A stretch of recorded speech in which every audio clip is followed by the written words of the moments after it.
बिस्मिल्लाहिर्रहमानिर्रहीम, अस्सलाम वालेकुम, गुड मॉर्निंग, सुबह बखैर। आप देख रहे हैं रोही एट 10 और मैं हूं आपकी होस्ट आसमा नौरीन। एक नई सुबह में आपको खुशामदीद कहते हैं। कैसे हैं आप सब लोग? उम्मीद करती हूँ बिल्कुल ठीक ठाक होंगे और दुआ करते हैं आज का दिन आपका बहुत ही अच्छा गुजरे, हंसते हुए, मुस्कुराते हुए, खैर व आफियत के साथ गुजरे। नाज़रीन, हमेशा अपने दिन का आगाज़ जो है इंसान को हंसते हुए, मुस्कुराते हुए करते रहना चाहिए, क्योंकि जब आप अपने दिन का आगाज़ जो है हंसते हुए करते हैं ना, मुस्कुराते हुए, तो आपके लिए जो है वो दिन भर की जो मुश्किलात होती हैं, जो आपने चैलेंजेस को फेस करना होता है, वो आपके लिए बड़ा आसान हो जाता है। अच्छा, जो सबसे पहले हम बात करते हैं ना कि आपकी एनर्जी लेवल जो है वो बड़ा अच्छा होना चाहिए। जब आप अपने एनर्जी लेवल को स्ट्रॉन्ग करते हैं ना, उसको बेहतर करने की कोशिश करते हैं, तो फिर आपकी जो तमाम चीज़ें हैं वो मुश्किल तो ज़रूर होंगी, लेकिन उसके साथ साथ आपको आसान भी लगना शुरू हो जाएंगी और इसके साथ साथ आप दूसरों को डील करने का तरीका भी आपको आ जाता है। लिहाजा इंसान को जो है अपनी ज़िंदगी की, मैं समझती हूँ, कोई पता नहीं है, कब भी किसी वक्त भी कुछ भी हो सकता है। तो लिहाजा अपने आप को जो है आपने अपने मयार को, इंसान को इतना बुलंद रखना चाहिए। एक तो आजिज़ी होनी चाहिए, किसी भी हवाले से आपको ये तकब्बुर और गुरूर नहीं होना चाहिए। जब आजिज़ी इंसान में आती है ना, तो अल्लाह ताला अता भी उन्हीं लोगों को करता है जिनमें आजिज़ी होती है। तो इसी के साथ जो है अपने प्रोग्राम का सिलसिला आगे बढ़ाएंगे और आज हमारे साथ जो गेस्ट मौजूद है उनका तारुफ करवा देती हूँ। आज हमारे साथ मौजूद हैं जी आरिफ बलोच साहब, हमारे साथ मौजूद हैं, जो कि PRO हैं प्रोसिक्यूशन डिपार्टमेंट से। अस्सलाम वालेकुम, कैसे हैं आप? ठीक ठाक हैं? वेलकम करते हैं अपने शो में आपको। और इसके साथ ही जो हमारे दूसरे गेस्ट हैं वो हैं जी हमारे रोही के सीनियर रिपोर्टर हैं महार इमरान। अस्सलाम वालेकुम। वालेकुम कैसे हैं आप? अल्हम्दुलिल्लाह। आसमा, आप सुनाए? ठीक है अल्हम्दुलिल्लाह। जैसे ही आप महार इमरान, आपको मैं नाम लेती ना तो मेरी स्माइल आ जाती है शायद। क्योंकि महार इमरान जो है ना, वो इस तरह के एक्सप्रेशन लेकर बैठे होते हैं जब मैं उनका इंट्रोडक्शन करवा रही होती हूँ, तो वो खुद एक स्माइली फेस के साथ ना, तो फिर अच्छा लगता है कि। और मैं हमेशा आपका शुक्रगुजार हूँ, आपकी वजह से मैं दफ्तर मुझे जो है आना पड़ जाता है। फिर जब ये हमारे ऑफिस आते हैं, बल्कि अपने ऑफिस आते हैं, कह सकते हैं अब तो आपके ऑफिस में, क्योंकि हमें ये बड़े कम नजर आते हैं, क्योंकि फील्ड में इनका काम ज्यादा होता है और हाई कोर्ट के हवाले से आपको अपडेट कर रहे होते हैं, कभी इलेक्शन की सूरत हाल पे आपको अपडेट कर रहे होते हैं, तो मुख्तलिफ तमाम चीज़ों में ना हमारे ये मेहनती और बड़े अच्छे, बहुत शुक्रिया मेहनत के साथ जो है वो रिपोर्टिंग कर रहे होते हैं और आपको अपडेट कर रहे होते हैं, तो ये एक अच्छी बात है यार। अब देखिए बिजी होते हैं, तो जब भी हमें नजर आते हैं तो हम इनको जो है वो दिल से खुश आमदीद कहते हैं। और मैं आपका शुक्रिया अदा करता हूँ और दुआ गो भी हूँ कि अल्लाह ताला हमारे जो हेड हैं, बॉस हैं और वहाँ पे लाहौर बैठे हुए अफसरान हैं, वो भी ये बात सुने कि मैं बहुत मेहनत कर रहा हूँ।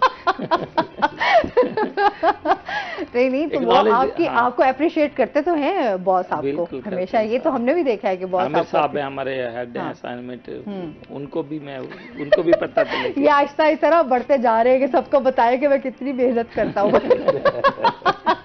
तो मेहनत खैर सभी कर रहे होते हैं, हम सबकी यही कोशिश होती है कि हमारे यहाँ के जो मसाइल हैं, यहाँ के लोगों की जो एक हम आवाज़ बनकर यहाँ पर बैठे हुए हैं, तो उसमें क्या हम समझते हैं कि हम लोग बड़ा उसमें बढ़ चढ़ कर पार्टिसिपेट कर रहे होते हैं कि उसको बिल्कुल उजागर करने की भी ज़रूरत होती है, ताकि लोगों को जो है, लोगों के मसाइल जो जहाँ तक उनकी आवाज़ नहीं पहुँच पा रही होती, तो हम उसको जो है वो पहुंचाने की कोशिश कर रहे हैं। मैं आपकी भी थोड़ी सी तारीफ कर दूं, और सच्चे वाली है, वो मुंह वाली नहीं है। एक आपके रेगुलर जो व्यूअर हैं, रोजाना वो देखते हैं और वो कहते हैं कि भाई आप एक पूरा इंसाइक्लोपीडिया हैं, हमें कोई भी मसला हो, कभी डॉक्टर आया बैठा है, कभी पुलिस वाला है, कभी वकील है, कभी, और हर एंगल पे अप टू डेट जो भी शहर में चीज़ें हो रही होती हैं, हुकूमत की जानिब से हो रही होती हैं, कवानीन क्या है, इससे हट के शहर में क्या सूरत हाल है, आटे से लोगों के राशन से लेके हर चीज़ की। तो वो कहते हैं हम 1 घंटे का प्रोग्राम देख के हमें पता चल जाता है शहर में हो क्या रहा है, हुकूमत में क्या हो रहा है, और लोगों को फायदा किस तरह मिल सकता है। क्योंकि जो इस ऑफिस में बैठ के जिन टॉपिक्स को छेड़ा जाता है वो आम शहरी से रेलिवेंट होते हैं और उनका डायरेक्ट फायदा जो है आम शहरी को मिल रहा होता है। तो इसलिए आपको भी खराज तहसीन हम पेश करते हैं। वाह, सुभान अल्लाह, क्या कहने, बहुत शुक्रिया आपका। अच्छा, ये होता है कि जब आप एक दूसरे को अप्रिशिएट कर रहे होते हैं, और मेरे ख्याल में इसमें कोई बुराई भी नहीं है, जब आप कॉलीग्स जब एक जगह पे आप काम कर रहे हो, एक दूसरे को अप्रिशिएट करते हैं, तो फिर खुशी भी होती है और फिर आप एक दूसरे के साथ और ज्यादा काम करने का दिल भी करता है। और अगर जहाँ पर इस तरह की चीजें ना हो तो वहाँ पर फिर बिल्कुल दिल नहीं करता काम करने का। इसीलिए तो गुज़िश्ता इतने सालों से मैं और आप इस ऑफिस में काम कर रहे हैं। बिल्कुल ऐसा ही है। अच्छा जी, वो फिर कहते हैं ना अल्लाह की दी हुई इज्जतें भी होती हैं ना ऐसे इंसान ही की, है। तो ये अल्लाह ताला की देन होती है। सर से भी जानते हैं सर, हमारी सर, गप्पे तो खत्म होनी नहीं, क्योंकि माहिर इमरान और हम माशाल्लाह। जब बैठते हैं तो हम तज्जियाकार भी बन जाते हैं, हम बहुत सारी चीज़ें जो है यहाँ के मसाइल को भी डिस्कस कर रहे होते हैं और साथ साथ अपने यहाँ के ऑफिस के मामलात को भी डिस्कस करते हैं। अच्छा, आपकी जो जर्नी है कैसी चल रही है? अल्हम्दुलिल्लाह, अल्हम्दुलिल्लाह, अल्हम्दुलिल्लाह। आपके डिपार्टमेंट के हवाले से जानेंगे सबसे पहले तो। जी जी जी, बिस्मिल्लाहिर्रहमानिर्रहीम। सबसे पहले तो मैं रोही का शुक्रगुजार हूँ कि जिन्होंने आज मुझे यहाँ बुलाया और हमारे डिपार्टमेंट की बाबत, ताकि कोई तारफी और मसले मसाइल की बाबत बात हो सके। तो 2006 में हमारा डिपार्टमेंट जो है ना मारिज वजूद में आया है।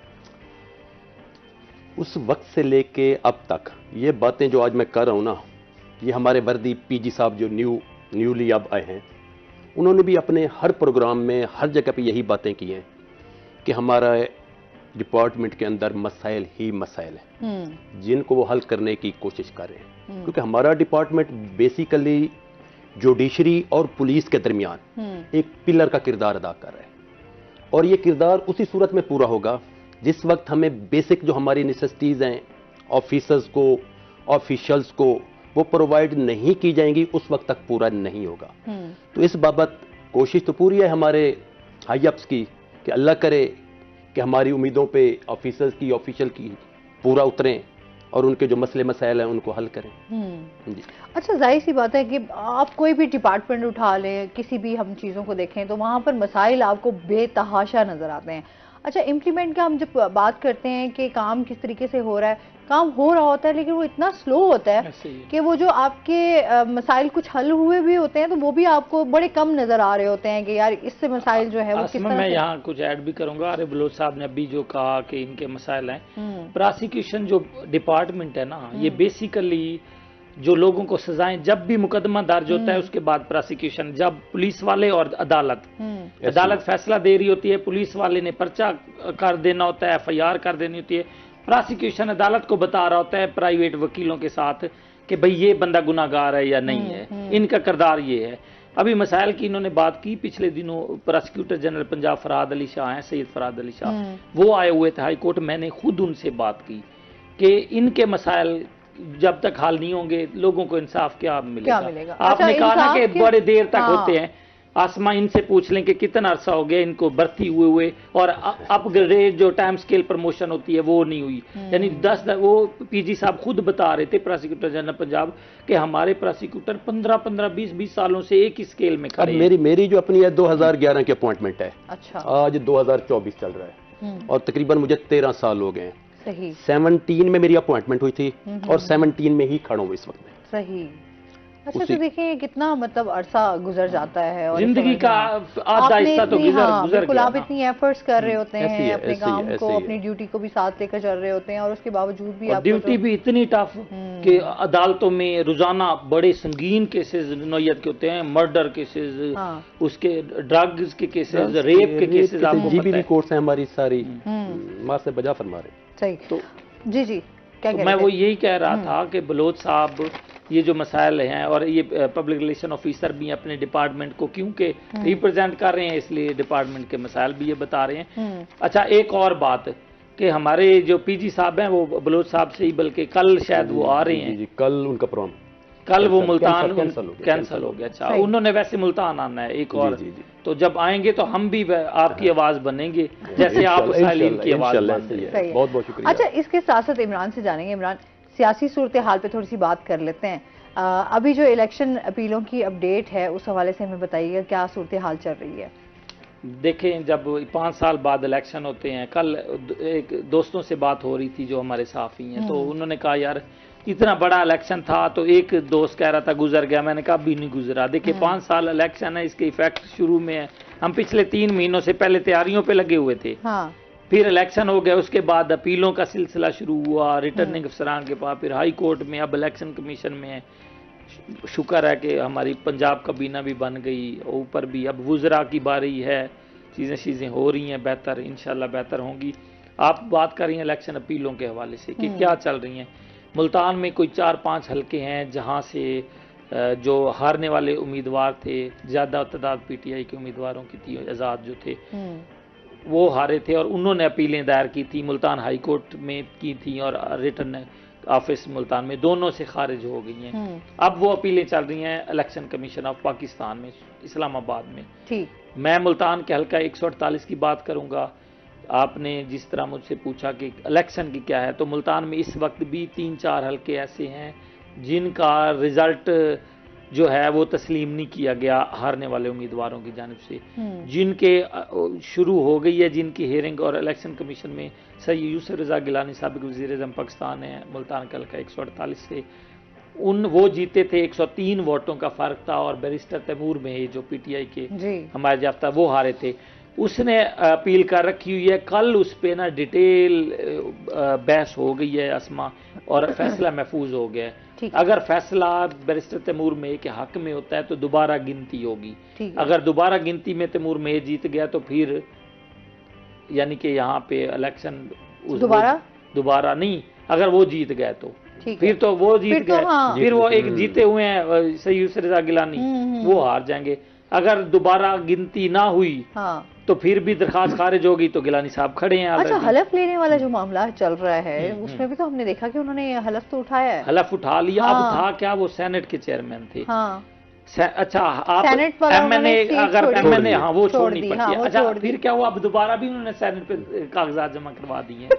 यानी अब दोबारा अगर सिलेक्ट हो गया सेनेट के लिए तो ये सीट फिर छोड़नी पड़ेगी। आपके मुल्तान में एक मरतबा मुझे लग रहा है दोबारा फिर इंतखाबात होने किसी भी सूरत में। मतलब जब दोबारा वोटों की गिनती के हवाले से अपसेट हो गया, वो हार गया, वो जीत गए, या इन्होंने इलेक्शन कमीशन में उन्होंने सेनेट की सीट ले ली, तो फिर जाहिर बात है सीट खाली हो जाएगी यहाँ पे।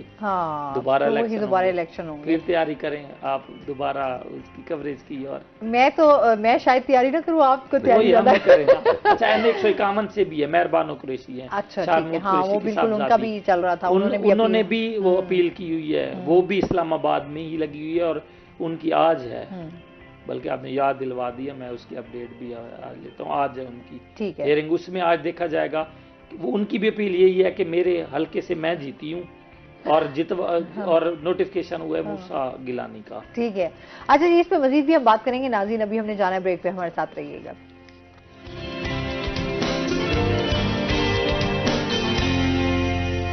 वेलकम बैक नाज़रीन। अच्छा आरिफ साहब, जिस तरह हम एक तो तफ्तीश के हवाले से बात कर लेते हैं, जो नाकिस तफ्तीश की जाती है उस हवाले से आप क्या समझते हैं, कौन से मसाइल होते हैं, उनका नुकसान कितना हो सकता है? जी, ये बहुत अच्छा सवाल आपने किया है। नाकिस तफ्तीश, अगर कोई नाकिस तफ्तीश करता है तो बेसिक राइट्स जो कंप्लेनेंट होता है उसके के सारे खत्म हो जाते हैं, उसके हकूक बिल्कुल खत्म हो जाते हैं। इसका यह है कि अगर वो इन्वेस्टिगेशन ठीक नहीं करता, एविडेंस सही कलेक्ट नहीं कर सकता, और उसके बाद 173 की रिपोर्ट बना के हमारे पास आ जाते हैं। हमारी जो ड्यूटी में शामिल है हम उसको स्क्रूटनी कर लेते हैं।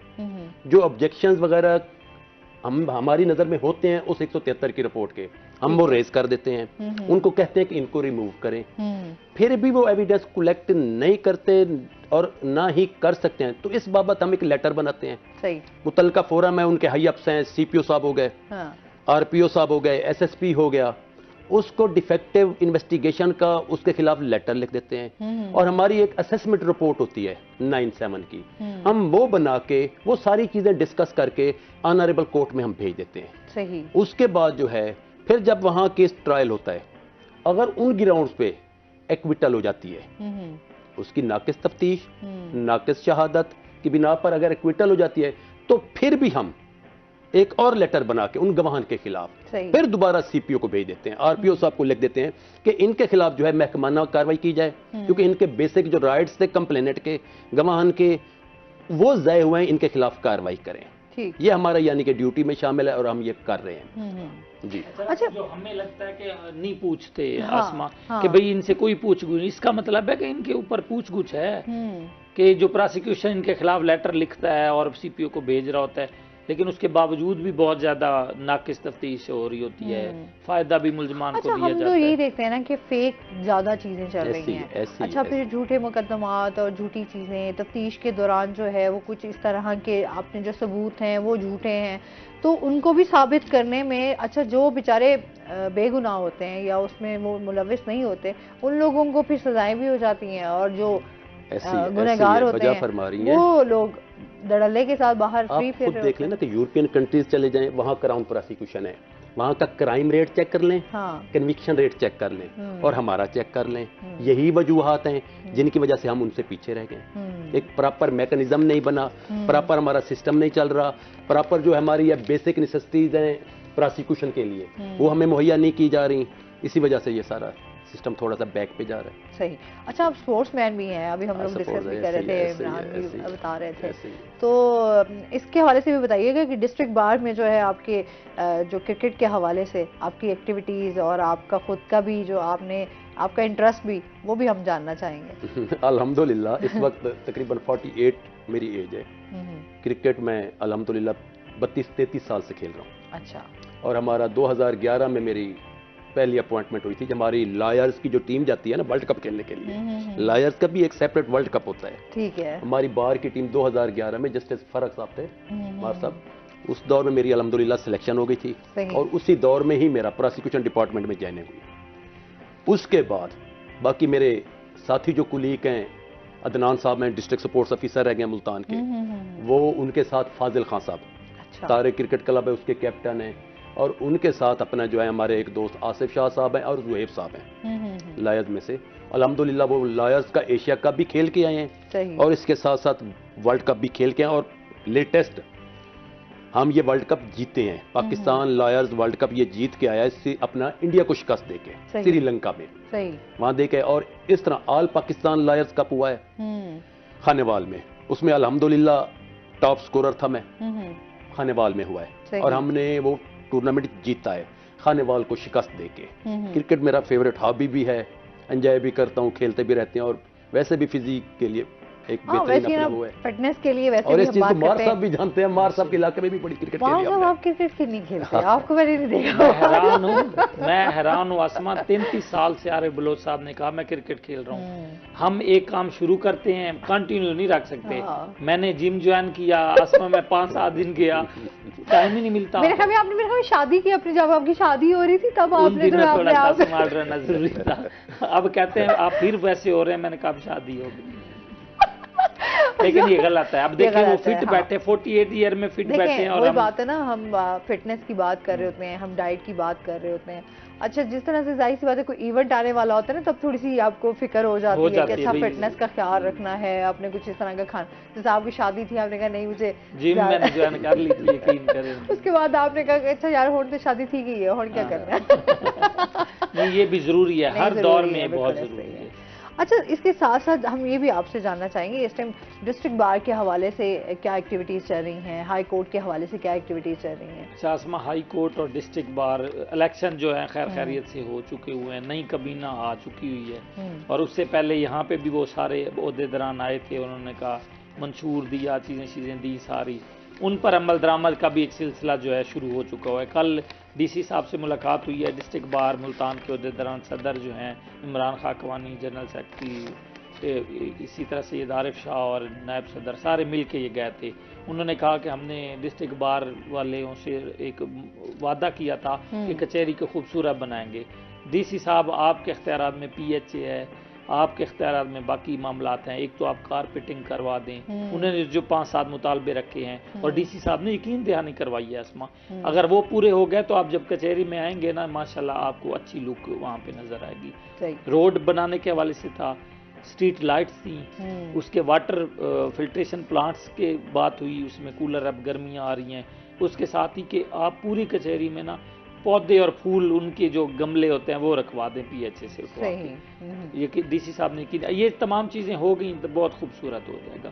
साथ ही फुकरा की बात हुई कि जो गरीब फकीर या ऐसे लोग आप मांगना शुरू कर देते हैं, आप देखें आप मैं बात कर रहे हैं यहाँ कोई आके और तंग करते हैं वो, तो उन्होंने कहा इन पे पाबंदी हो, इनको अंदर जो है ना एंट्री इनकी ना हो, कि वो क्लाइंट को तंग कर रहे हैं, वकीलों को तंग कर रहे हैं। ये सारी बातें हुई हैं। यानी डिस्ट्रिक्ट बार की अब तक की सूरत हाल ये है, पार्किंग प्लाजा बन रहा है और अगले ही साल पार्किंग प्लाजा और हमारा कम्प्लेक्स 11 मंजिला, और मैं उसको ना मुल्तान आई कहता होता हूँ। अभी आप गुजरेंगे आपको इमारत नजर आ रही होगी, अभी आसमा 6 मंजिलें बनी हैं, जब 11 बनेंगी पूरे मुल्तान से ये कचहरी की जो बिल्डिंग है ना ये नजर आएगी, और एशिया की सबसे खूबसूरत बिल्डिंग बनाने का वादा किया गया था कि इस तरह का जैसे कासिम चीफ जस्टिस थे उस वक्त के, कासिम, उन्होंने वो किया था। तो अब देखते हैं इंशाल्लाह अगले साल ये चीज़ें होंगी। पार्किंग का मसला है, आपको पता है कचेरी रोड से गुजर नहीं सकते, रोड के ऊपर खड़ी होती हैं गाड़ियाँ, पार्किंग प्लाजा भी दिन रात बन रहा है। ये तमाम होंगे तो कचहरी के हवाले से पुरसकून माहौल बन जाएगा। हाई कोर्ट में भी इसी तरह। कचहरी के तो हमारी वाकई ट्रैफिक के जिस तरह हमारा फ्लो है और बहुत ज्यादा इसमें मसले हैं। अच्छा, जिसका जहाँ दिल करता है वो गाड़ी खड़ी करके चला जाता है और उसके बाद जो है वो गाड़ी खड़ी करके भूल जाता है। अच्छा भाई ऐसा है कि नहीं, भूल जाते हैं गाड़ी खड़ी है, ट्रैफिक का निजाम जो है वो डिस्टर्ब हो रहा होगा, क्योंकि मैं खुद इस चीज को फेस करती हूँ, तो इसलिए मुझे आइडिया है कि कितना मसला होता है। सिर्फ कचहरी नहीं है, वहाँ पे डीसी ऑफिस है, वहाँ पे कमिश्नर ऑफिस है, वहाँ पे तमाम एसी आपके असिस्टेंट कमिश्नर। अच्छा, कल मैं मजे की बात बताऊँ, वहाँ पे मैंने इशारा देखा, वहाँ पे सबसे बड़ी बात जो कल मैंने एक चेंज देखा, ऑन हो गया, हाँ ऑन हो गया, वहाँ पे फाल हो गया वो कल। अच्छा, मैं जा रही, मुझे आइडिया नहीं था, लेकिन खैर वहाँ पे ट्रैफिक वार्डन जो है वो मौजूद थे, तो उन्होंने खैर इशारे से कहा, इशारे से कि अब इशारा देख ले, इशारा जो है ना अब चल रहा है, क्योंकि हम मामूल के मुताबिक चल रहे होते हैं, ऊपर लाइट होती है। हाँ। मैं भी उस इशारे पे 3 मरतबा रुका हूँ, 3 से मुराद के वो इशारा 17 सेकंड का उन्होंने रखा है। 17 सेकंड में थोड़ी सी गाड़ी चलती थी फिर बंद, क्योंकि वो रवानगी फ्लो करना थोड़ा सा होना चाहिए इसकी टाइमिंग के हवाले से भी। और फिर आप जिस तरह ट्रैफिक का फ्लो देख रहे होते हैं, अच्छा 9 नंबर का भी यही सारा सीन है, वहां पर भी इसी तरह फिर ट्रैफिक जो है वो आपकी रुक जाती है, क्योंकि इशारे जो है वो तो जगह अभी इन्होंने जो लोकेशन थी वहाँ इन्होंने लगाए हैं, लेकिन उसकी बात वहीं आ जाती है कि फिर उसको उस तरीके से तरतीब भी तो देना चाहिए ना, कि क्या प्लान होना चाहिए, किस तरीके से आपने उसको। हम प्लान के बगैर काम कर लेते हैं, बाद में प्लान बना, बाद में ख्याल आता है अच्छा ये भी करना था। चाहिए ना, सड़कें जब तक खुली नहीं होंगी यही रोले रहेंगे। अच्छा, जब गिलानी दौर में जब हमने देखा था उन्होंने ये रोड्स वगैरह बनवाए थे और फ्लाईओवर, तो फिर हमारे यहाँ पे फ्लाईओवर्स भी बने, लेकिन बोसन रोड एक ऐसा रोड बना था जो वाकई बहुत खुला रोड, बहुत ही कुशादा, बहुत ही अच्छा रोड। शाम को आप नहीं गुजर सकते, अब जाहिर सी बात, ट्रैफिक बहुत हो गई है। अच्छा, चाहे शाम में आप स्कूल, क्योंकि वहाँ पे कॉलेजेस भी वही हैं, आपके स्कूल्स भी वही हैं, आपके तमाम इदारे जो हैं, फिर आपके ब्रांड्स भी वही हैं, तो वो उस हवाले से हम देखा जाए तो गुलगश्त एक हब बन चुका हुआ है बोसन रोड। तो वहाँ पर जितना हम रश देखते हैं और जितने हम, अच्छा वहाँ पे रोड एक्सीडेंट भी इसी वजह से वहाँ पर बहुत ज़्यादा है। एक तो लोगों में जल्दबाजी भी बहुत है, और फिर स्पेशली वही ट्रैफिक रूल्स की बात करें तो वो हम लोग उस पे कभी कानून तो कोई भी अमल दरामद नहीं करते। हाँ, बाहर कितने अच्छे से कर रहे होते हैं, खुद भी परेशान बैठे हैं कि ये क्या करें। आप भी परेशान होते हैं वैसे ट्रैफिक को देखकर? कोई शक नहीं, कोई शक नहीं। अच्छा, एक टाइम मुल्तान में हम बड़े देखते थे कि ट्रैफिक बड़ी अच्छी है, मतलब कोई ज्यादा ट्रैफिक का रश नजर नहीं आता था, अब तो भरमार है। भरमार भी है, और मैं ये कहता हूँ दोस्तों को अक्सर औकात कि ये लाहौर से भी हमारा रिकॉर्ड टूट गया है। मैं तो कोशिश करता हूँ कि इस पोजीशन में घर से निकलूं, वही लाहौर वाला बन जाता है, लाइनों में जैसे लगे हुए होते हैं ना, घंटा आपको लग जाता है घर पहुंचते हुए, तो वही हिसाब होता है, आपको भी घंटा लग जाता है। कल हमारे कचेरी चौक वाले पे 3 मरतबा जो ट्रैफिक खुली बंद हुई, तो मैं नहीं क्रॉस कर सका, यानी देख लें ये अभी। तो वही कह रही हूँ ना, फिर बंदा घर जो है वो यहाँ से अगर आपका आधे घंटे का भी सफर होगा ना, तो आप उसे घंटे में या सवा घंटे में आप घर पहुँच जाएंगे। अच्छा, इसके साथ साथ हम प्राइस कंट्रोल ऑर्डिनेंस के हवाले से भी बात कर लेते हैं। इमरान, इस पे हवाले से बताइए कितना फ़ायदा होगा। अच्छा, ये जो प्राइस कंट्रोल है ना, ये हमारी निगरान हुकूमत ने ये लॉ एक्ट ऑर्डिनेंस बनाया था। ठीक है। वज़ीर आला पंजाब उस वक्त मोहसिन नकवी साहब थे, उन्होंने ये किया था और अब उस पर इम्प्लीमेंटेशन हो गई है। मरीम नवाज ने जैसे ही वज़ीर आला का हलफ उठाया तो उन्होंने पहली बात यही की कि अब मैं गरां फरोशी करने वालों को, महंगी चीज़ें बेचने वालों को, ज़ख़ीरा अंदोज़ी करने वालों को हम नहीं छोड़ेंगे। हुकूमत पंजाब ये आर्डिनेंस अमल दरामद उस पर हो चुका हुआ है। अब क्या हो रहा है, पूरे पंजाब के हर डिप्टी कमिश्नर इसका सरबराह है इस आर्डिनेंस पर अमल दरामद करने का। होगा क्या, कमेटियां बनाएंगे, कौंसल्स बनाएंगे, वो कौंसल्स के जिम्मे लगा देंगे कि रोज़ाना की बुनियाद पर जो गवर्नमेंट नर्ख कीमतें मुकर्रर करेगी वो उसकी लिस्ट बनेगी और लिस्ट हर ताजर के पास पहुंचेगी, हर अशिया खुर्दनोश बेचने वालों के पास पहुंचेगी, उसी रेट पे वो देंगे। इस पर सिर्फ अब अमल दरामद करना है। आर्डिनेंस की बात आपने की, आर्डिनेंस में जो भी बंदा वायलेशन करेगा, अगर हुकूमत ने कहा ना कि आपका सेब 150 रुपये किलो है और कोई 200 रुपये बेच रहा होगा, 3 साल उसको कैद होगी, FIR होगी और 1 साल के लिए 1 लाख रुपए उसको जुर्माना होगा, 3 साल के लिए वो हवालात जाएगा। तो ये कानून नया बना है। पहले क्या होता था, जुर्माना लोग इतना लूटते थे, इधर आए 500 1000 का जुर्माना हुआ, बाजान उनको पता था कानून है नहीं, अब जब 3 साल के लिए अंदर जाएगा 1 लाख रुपए भरेगा, उम्मीद है कि इस पे ग्रां फरोशी और अच्छा, फिर वही बात आ जाती है, जब हम इतना कानून बना लेते हैं, फिर हम उसके साथ साथ हम जुर्माने भी इतने सारे आयद कर देते हैं, लेकिन फिर भी चोर रास्ता बाकी रहता है। इस हवाले से बात करेंगे नाज़रीन, अभी हमने जाना है ब्रेक पे, हमारे साथ रहिएगा।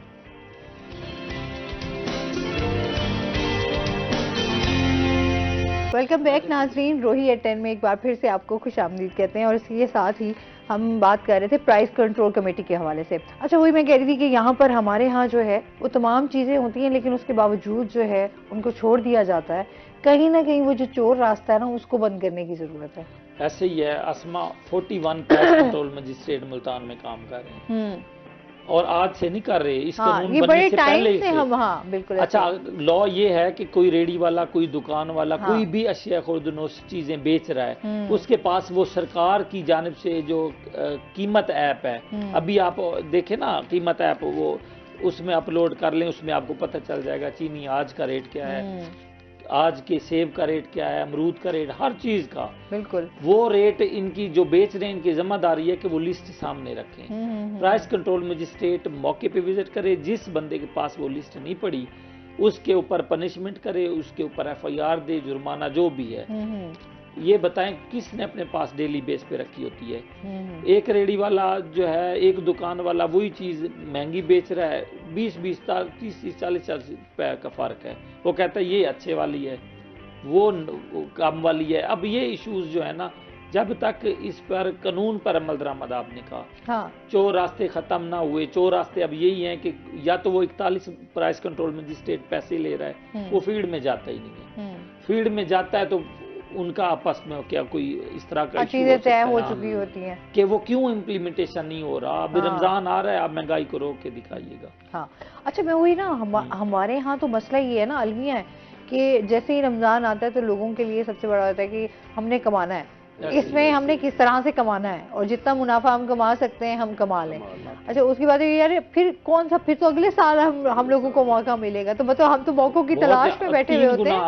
हाँ, और हम जब बाहर के ममालिक की अक्सर बात करते हैं तो वहाँ हमारे एहतराम भी किया जाता है, रमज़ान का मुसलमानों का ख्याल किया जाता है, आप उनके रोज़े का एहतमाम कर रहे होते हैं, अफ्तार के हवाले से, सहर के हवाले से। हमारे यहाँ उस तरीके से चीज़ें हो तो रही होती हैं क्या 1 महीने के अंदर, लेकिन वहीं पे हमारे यहाँ जो है वो ज़ख़ीरा अंदोज़ी भी हो रही होती है, आपके जो है फ्रूट्स के, सब्जियों के रेट्स भी हाई होते हैं। जाहिर सी बात है, अफ्तारी तो करनी है, चीज़ें लेनी है, लोगों ने रोज़े रखे हैं, वो अब ज़रूरियाती ज़िंदगी की चीज़ें हैं, वो तो हमने हर हाल में लेनी है, तो वो फिर मजबूरी भी बन जाती है लोगों की। और एक हमारा कंसेप्ट भी है कि अफ्तार, रोजे को अच्छा अफ्तार कराओ, यानी फ्रूट भी हो, मीठा पानी। और देखे ना, अब जो हालात हैं इमरान, बड़ा अफसोस होता है कि लोगों के दस्तरखान खाली बड़े होते हैं। हम लोग तो अपने दस्तरखान भरकर बैठे होते हैं, बट ऐसे बहुत सारे लोग हैं जिनके दस्तरखान खाली पड़े होते हैं और वो इस वेट में होते हैं कि कोई आएगा और असल में हम उस हसना को, इस्लामी दर्स को भूल चुके हुए हैं। ये महीना इसलिए था कि आप दूसरों को के बारे में सोचें, सदका, खैरात, ज़कात, सबसे ज्यादा आपको सवाब इस महीने में मिलता है। अच्छा, मैं बड़ी कल एक वीडियो देख रही थी, मैं अपने नाज़रीन के साथ लाजमी ये बात शेयर भी करूंगी। वो एक जाहिर सी बात, एक मैसेज होता है कि हम जैसे शादी ब्याह की हम तकरीबात में जाते हैं, हम कितना खाना ज़ाया करते हैं। अच्छा, बहुत ज़्यादा खाना ज़ाया करते हैं, मतलब मैंने सुबह कहे होता है कि यार आपसे उतना खाया नहीं जाता जितना आप प्लेटें भर लेते हैं और उसके बाद जो है वो आपने पड़ी होती हैं। बिल्कुल ऐसे ही है। अच्छा, इसी तरीके से और भी बहुत सारा खाना जो है वो आपका वेस्ट हो जाता है, लेकिन जो मैं समझती हूँ ऐसे लोग जो डिजर्विंग होते हैं, जो आपको आप वहां तक खाना नहीं पहुंचा पाते, तो मतलब आपके ये चीजें हमें होनी चाहिए कि जहाँ इतना खाना वेस्ट हो रहा है तो ये खाना आप किसी को खिला भी सकते हैं। मेरे अब्बू एक बड़ी बात करते थे, वो कहते हैं पहले घरों की दीवारें ना बड़ी छोटी होती थी, तो आप अपने हमसायों के घर में देख लेते होते थे, झांक कर भी पता भी कर ले होते थे कि भाई आपके घर में कुछ बना है, या एक दूसरे के घरों में हमारे बड़ा रिवाज होता था, सिस्टम था, ये चीज दे दी वो ले ली। हाँ, ये अच्छा, बिल्कुल एहसास भी होता था, हाँ, एक दूसरे का गमी खुशी बिल्कुल एक दूसरे के बड़े करीब होते थे। अब तो हम साथ रह के भी हमें नहीं पता। अभी हम नेबर्स में अगर किसी की डेथ हो गई है तो हमें पता भी नहीं होता, अगर वो बीमार है तब भी हमें पता नहीं होता। तो मतलब अगर कोई आकर आपको बताए या फिर आपको पता चले तो आप आपको यार अच्छा आप बीमार थे, तो मतलब ये हालात, तो अखलाकियात जो है खत्म होते हैं। तो मुझे वो अब्बू की बड़ी बात की लगी, हम लोगों को वाकई इस चीज़ का नहीं है। मेरी अम्मा जब हयात थी ना इमरान, मुझे अम्मा की बात, चाहे मेरी अम्मी जो है वो नेबर्स का वो बड़ा ख्याल रखती, चाहे जो घर में जो चीज़ भी बन रही होती थी वो लाजमी नेबर्स के घर पहुंचाती थी। तो अभी भी बड़ी माएँ जितनी भी हैं वो सारी कर रही है, लेकिन हाँ। अब आने वाली जो नस्ल है वो खत्म हो गया। अच्छा, हम खुद भी सवाल करते हैं, अम्मी क्या लोगों के हर किसी के घर खाना बन रहा होता है, आप क्यों भेजती है? तो अम्मी कहती है तुम्हें नहीं पता, चुप करो। इसके कितने फवायद हैं। हाँ, अम्मी कहती थी ये एक आपकी अपनी एक अखलाक की बात होती है, अगर आप कुछ घर में बना रहे हैं तो आप उनके साथ शेयर कर लेते हैं। जरूरी है, प्यार मोहब्बत भी तो था। हाँ, अब तो हमसाये को पता नहीं है साथ। तो आज भी नेबर्स मेरी अम्मा को याद करते हैं, वो यही कहते हैं कि आपकी अम्मी जो है ना वो सब्जी बहुत अच्छी बनाती थी, आपकी अम्मा पराठे बड़े अच्छे बनाती थी, और अम्मा घर में तंदूर की रोटियां खुद लगाती होती थी। तो वो बड़े बड़े वो भी होते हैं कि लोगों के घरों के आटे भी आ जाते थे, आंटी हमें भी लगा दो। हाँ, ऐसे ही है। तो ये एक चीजें, रवादारी, मोहब्बत, फास्ट फूड पे आ गए हैं ना। हम बनाते ही नहीं है, आम रूटीन में यही ज्यादा चल रहा है ना। असल में जितना हम जिद्दत की तरफ और सहूलत पसंदी की तरफ जा रहे हैं, और मैंने अब हम हमेशा इस पे बात भी करते रहते हैं कि सेल्फिश हम बहुत ज्यादा हो गए हैं। अफरा तफरी वाला भी एक समा है, जाहिर सी बात है, हर इंसान के अपने मसाइल हैं, इज्तिमाई तौर पर ये सारी चीजें चल रही हैं, और फिर इसको दोबारा वो करने की जरूरत है जो मुश्किल होता है। अच्छा, फिर जिस तरह आप माशाल्लाह उसमें जिस तरह आप लोगों के इदारे हैं, या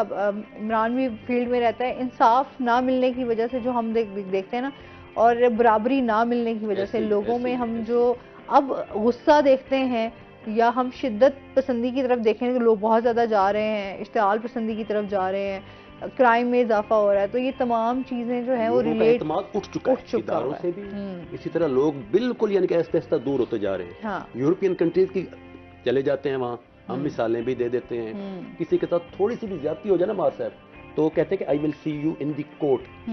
हम यही कहते थे, हमारे साथ हो जाता है अल्लाह इंशाअल्लाह अगले जहां देखूंगा इसी बात पे सारा सिलसिला हम खत्म कर रहे हैं। कह रही हैं। तो सारे हम कोर्ट में नहीं, हम जो यहाँ 2 नंबर बंदा होता है वो कहता है I will see you in the court. वो पता है कि 10 साल 20 साल आप आओगे ना डेली बेसिस पे। अच्छा, जाहिर सी बात है, वही बात है ना कि हम अपने इंसाफ को बेहतर करने की कोशिश जो है वो, अगर कोई कर भी रहा होता है, तो अगर इनफरादी तौर पे भी अगर लोग कर रहे होते हैं, तो मेरे ख्याल में वो लोग बड़े पीछे होते हैं। तो ये चीज़ें जो बड़ा काउंट करती हैं कि हम लोगों की ज़िंदगियों में एक्चुअली जो मसाइल हैं इतने सारे, वो एक चीज़ एक वजह नहीं है, बहुत सारी वजह हैं। बिल्कुल ऐसे हर डिपार्टमेंट से लेकर, मतलब वही कहते हैं ना कि अभी जो हुकूमत आ रही है तो बन भी चुकी है अभी चीज़ें। मैं आसमा ये बात आपकी काट रहा हूँ, जिला इंतजामिया MDA ने जाके एक प्राइवेट प्लाजा था, माल प्लाजा रोड पे खुला, उसको बंद कर दिया। हाँ। हुआ क्या कि उसको बंद इसलिए कर दिया कि वहां पे जो रश था बहुत ज्यादा। अब देखें, प्लाजा बन गया, प्लाजा बन गया, बिल्डिंग बन गई, ये रूल्स थे सारे जो वायलेट हो गए।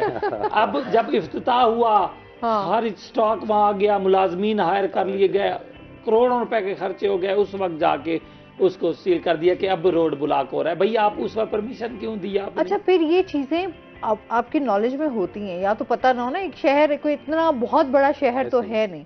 अच्छा, यहाँ पर हम ये देखते हैं कि जो अभी जितने भी प्लाजाज बन रहे हैं तो वो किस उसके तहत जो है वो बन रहे हैं। हर ठोकर के बाद हम सीख रहे हैं, हर ठोकर लगने के बाद हम कहते हो ये नहीं होना चाहिए। मेन जगह पे जहाँ ट्रैफिक का निजाम है आपका, उसी जगह पे आपके मॉल्स बन रहे होते हैं, उसी जगह पे आपका जो है रशी रोड पे जो है बिल्डिंग लॉज हैं बाकायदा तौर पे, अप्रूवल होती है, नक्शा होता है कि हम इस मकसद के लिए बना रहे हैं, और इस मकसद के लिए पार्किंग का एक शेड्यूल होता है, इस जगह पार्किंग होगी, अगर वहाँ पे पार्किंग नहीं बन सकती तो फिर परमिशन भी नहीं होनी चाहिए। अच्छा, कि जिस तरह हम लॉ की बात करते हैं, जिस तरह हम थोड़ा सा इस बात पे करें, हमारे मुल्क में जिस तरह की चीज़ें चली और आज तक हम 75 साल हो गए ना आज़ाद हुए, तो हम लोग देखते हैं हम लोग उसी ही तर्ज ज़िंदगी पे चलते आ रहे हैं, चेंज नहीं हुई। अब हमारे स्कूलों में तब्दीली चाह रहे हैं, पर वो तब्दीली आ नहीं रही। नहीं आ रही। ऐसे स्कूलों से ले अभी से हम अपना इंफ्रास्ट्रक्चर बना लेना कि ये काम करना है, ये करना है, ये करना है, और हर चीज की इम्प्लीमेंटेशन इब्तदाई लेवल पे शुरू कर दें, तो हो सकता है हमारी जो नस्लें हैं वो अच्छा गुजार जाएं। अभी शुरू कर दे तो हम नहीं देख सकते। अच्छा, कभी कभी दिमाग में आती है बातें कि बाहर के ममालिक में इतनी जल्दी कम टाइम में भी लोगों ने जो है वो अपने आप को बेहतर किया, लेकिन हम आज इधर क्यों खड़े हैं, सवालिया निशान ही रह जाता है। इसमें मजीद जानेंगे इनसे। नाज़रीन, अभी अपने जाने ब्रेक पे हमारे साथ रहिएगा।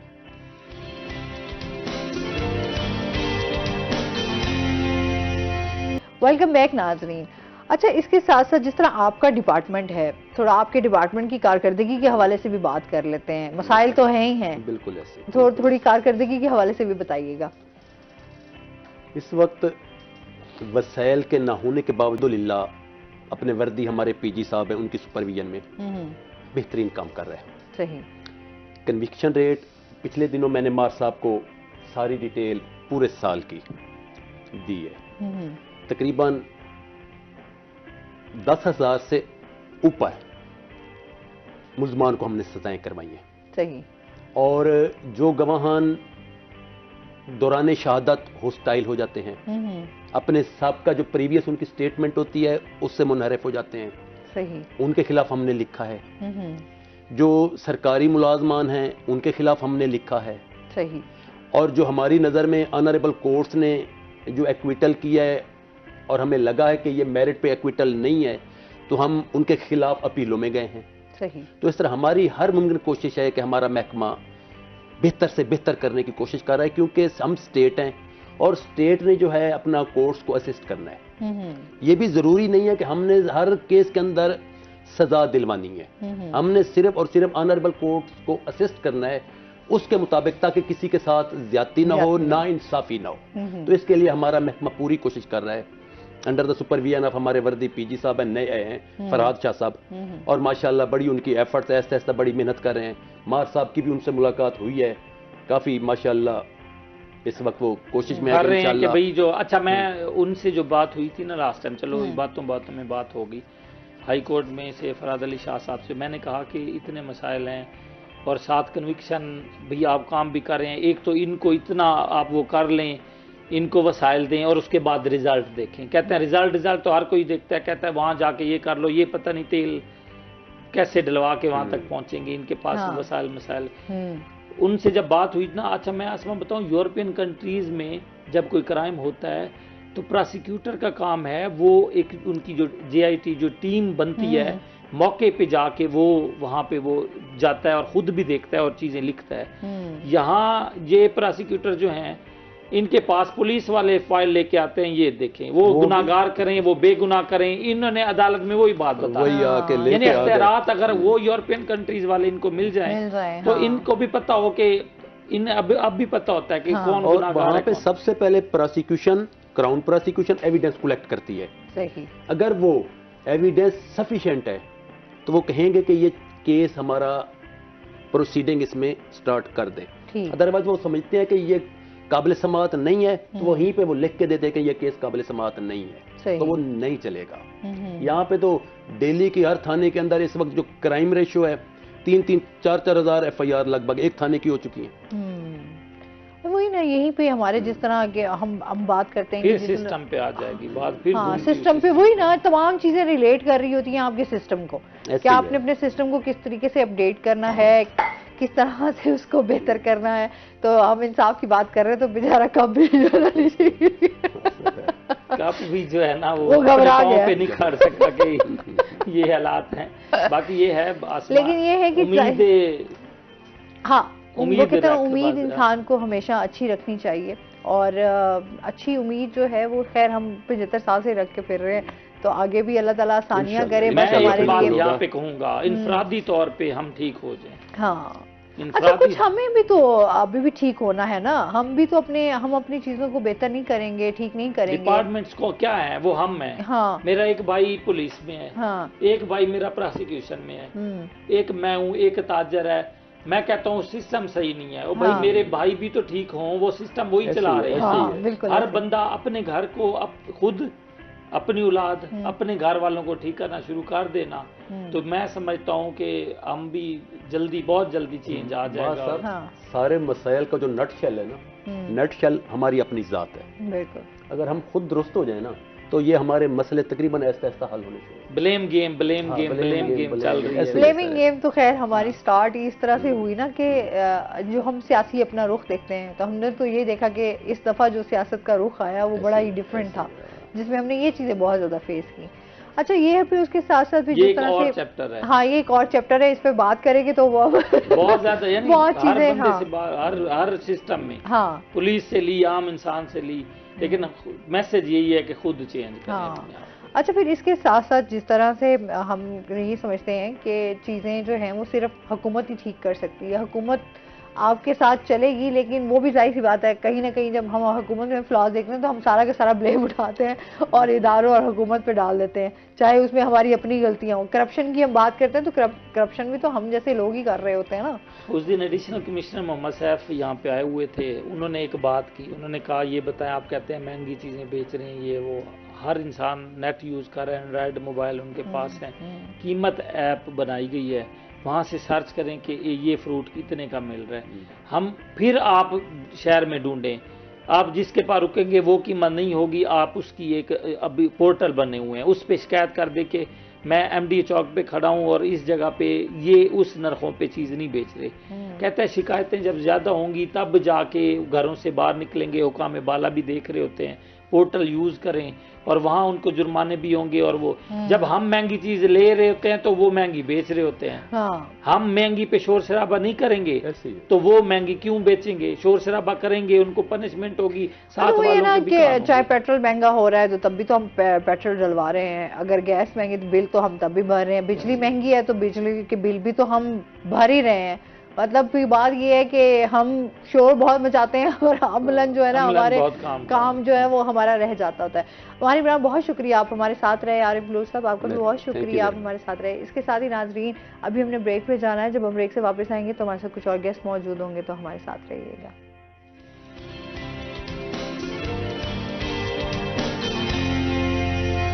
वेलकम बैक नाजरीन, रोही एट 10 में एक बार फिर से आपको खुश आमदीद कहते हैं और ब्रेक के बाद हमारे साथ गेस्ट मौजूद हैं, उनका तारुफ करवा देती हूँ। आज हमारे साथ मौजूद हैं जी प्रोफेसर हाफिज खिजर हयात साहब, जो कि मजहबी स्कॉलर हैं। अस्सलाम वालेकुम, कैसे हैं आप? अल्हम्दुलिल्लाह, ठीक ठाक हैं, वेलकम करते हैं अपने शो में आपको। और इसके साथ ही जो हमारे साथ दूसरे गेस्ट हैं वो हैं जी मोहम्मद साजिद अली रिजवी साहब, हमारे साथ मौजूद हैं, जो कि नात खां हैं। अस्सलाम वालेकुम, कैसे हैं आप? ठीक ठाक हैं, वेलकम करते हैं अपने शो में आपको।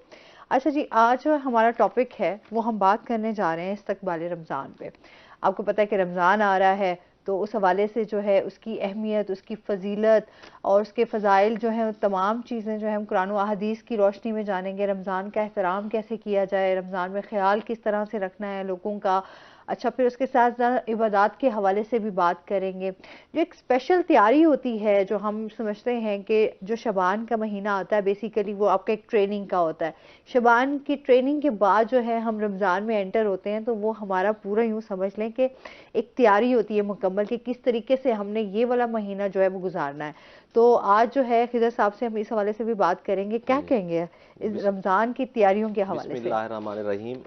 मैं रोहित चैनल का शुक्रिया अदा करता हूँ, क्योंकि आजकल हर जगह पे रमज़ान की ही डिस्कशन चल रही है। हाँ। लोग भी इसी का जिक्र कर रहे हैं। एक अजब सी वो कहते हैं ना, बड़ी एक तो इसकी अपनी एक कशिश है जी, बिल्कुल। और फिर जब भी ये रमज़ान का महीना आता है ना, आपके खुद ही अल्लाह की तरफ से एक बड़ी खुशी भी होती है। बिल्कुल। अच्छा, ये माह रमज़ान आ रहा है तो इसमें हमने जो है ना रोज़ों की स्पेशली हम एक तो खुशी होती है। जी, बिल्कुल। फिर सबसे बड़ी बात ये है कि इस एक महीने में ये अच्छा लगता है कि तमाम लोग जो है ना इकट्ठे भी हो जाते हैं। ये भी एक मौका मिल जाता है कि अफ्तारियां हो रही होती हैं, सहरियां इकट्ठी हो रही होती है, तो एक मौका होता है कि एक दूसरे के क्लोज होने का, मोहब्बतों का। बिल्कुल जी, मैं जैसे कह रहा था कि मुझे बड़ी खुशी हुई कि रोहित चैनल के तवस्सुत से, आपके तवस्सुत से मुझे आज मौका मिल रहा है कि मैं रमज़ान के हवाले से लोगों का माइंड सेट कर सकूं, क्योंकि यही काम मेरे नबी शाबान में किया करते थे।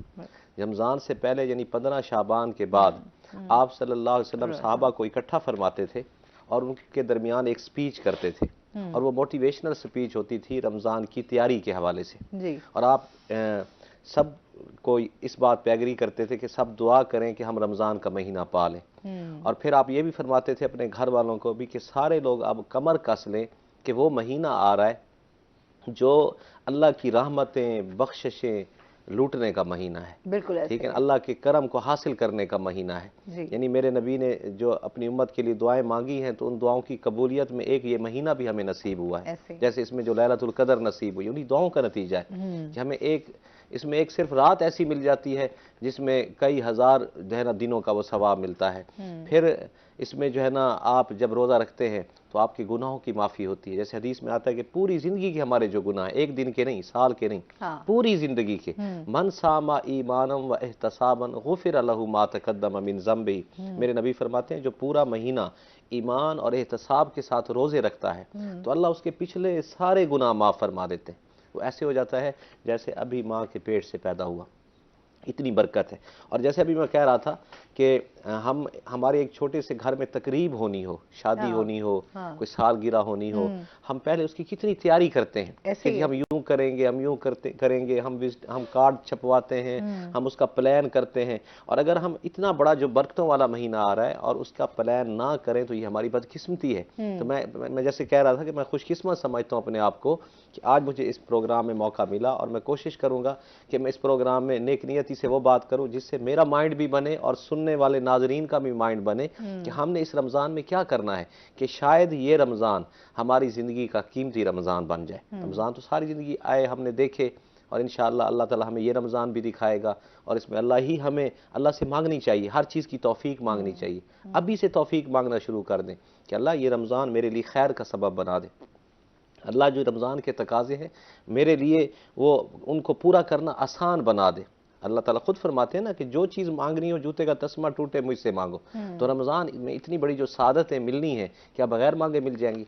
जिसमें जितनी चाहत होती है अल्लाह उसको उतना अता करता है। तो आजकल अल्लाह आपकी चाहत को देखेंगे कि आप रमज़ान की कितनी चाहत में लगे हुए हैं। तो उसकी चाहत यही होगी कि हम हर नमाज में आजकल दुआएं मांगें कि अल्लाह ताला ये रमज़ान जो आ रहा है अल्लाह ताला मुझे पूरा इसके अंदर इबादत करने का जो है इबादत करने की तौफीक अता फरमा और अल्लाह ताला मुझे कुरान पढ़ने की तौफीक अता फरमा। अल्लाह लोगों के हकूक़ पूरे करने की तौफीक अता फरमा। अल्लाह जैसे मेरे नबी इस रमज़ान का एहतमाम फरमाते थे और सहाबा कराम इस रमज़ान का एहतमाम फरमाते थे, अल्लाह तो मुझे भी तौफीक दे कि मैं इस रमज़ान का उसी तरह एहतमाम कर सकूँ। और मैं अक्सर कहता हूँ कि देखें ये रमज़ान मुबारक का महीना आ रहा है, हम सारा दिन अपने मसाइल को डिस्कस करते हैं जी, मुल्क के ये मसाइल हैं, ठीक है जी, हमारे इनफरादी ये मसाइल हैं, हमारे मईशत के ये मसाइल। अब जो नई गवर्नमेंट बन रही है अल्लाह उनकी मदद फरमाए, वो भी यही कह रहे हैं कि बड़े मसले हैं।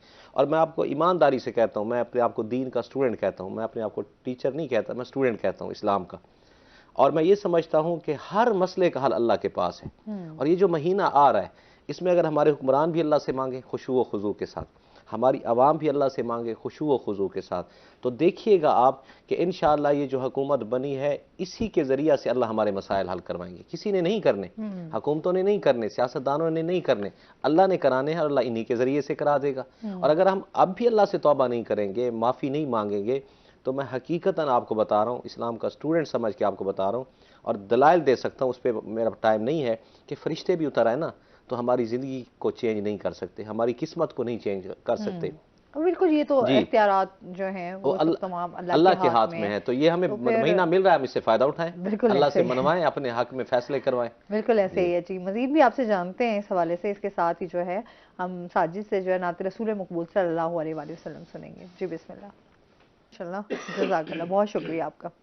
अच्छा जी, इसके साथ ही जिस तरह से हम बात कर रहे थे कि रमज़ान की तैयारियों में जो है वो सबसे पहले आप क्या समझते हैं किस चीज़ का ख्याल जो है वो बहुत ज़्यादा ज़रूरी है? उसमें ये कि इसमें मेन तो रोज़ा है, तो रोज़े के जो आदाब हैं, जो शराइत हैं, हमें उनके बारे में पूरा इल्म हो।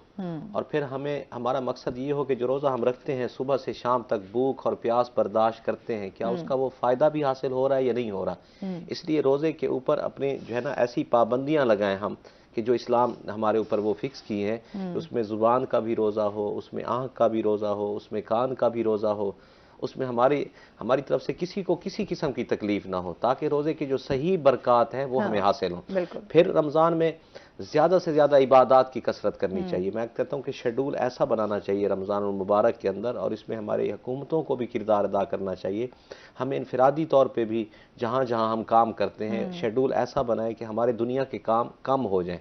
आम रूटीन में तो हम सारा दिन दुनिया के ही काम करते हैं, तो अगर एक महीना हम दुनिया के काम कम रखें, जो ज़रूरी काम है उनको निपटाएं, और बाकी टाइम हम कुरान की तिलावत है, ठीक है ना, बाकी टाइम में हम जो है ना ज़िक्र अज़कार है, और इसी तरह जो है ना उसके अंदर दुरूद शरीफ की कसरत है, और इसके अलावा जो हमारी तरावी की नमाज है अक्सर लोग मैंने देखा है नमाज तरावी वो पूरी नहीं पढ़ते या नहीं पढ़ते, सिर्फ रोज़ा रख लेते हैं। तो ये बहुत बाबरकत नमाज है जो हमें साल में एक दफ़ा नसीब होती है, तो उससे भी पूरी तरह फ़ायदा उठाना चाहिए। फिर मैं ये कहता हूँ कि तहज्जुद की नमाज बेहतरीन नमाज है जिसमें अल्लाह से जो मांगा जाए अल्लाह देते हैं। अच्छा, आम दिनों में हमारे लिए मसला है तहज्जुद की नमाज पढ़ने का, तो अगर हम इन दिनों के अंदर अपना शेड्यूल ऐसा बनाएं कि रात को हम तरावी पढ़ के जल्दी सो जाएं। अच्छा, इस पे मजीद डिटेल से बात करते हैं। नाज़रीन, अभी हमने जाना है ब्रेक पे, हमारे साथ रहिएगा।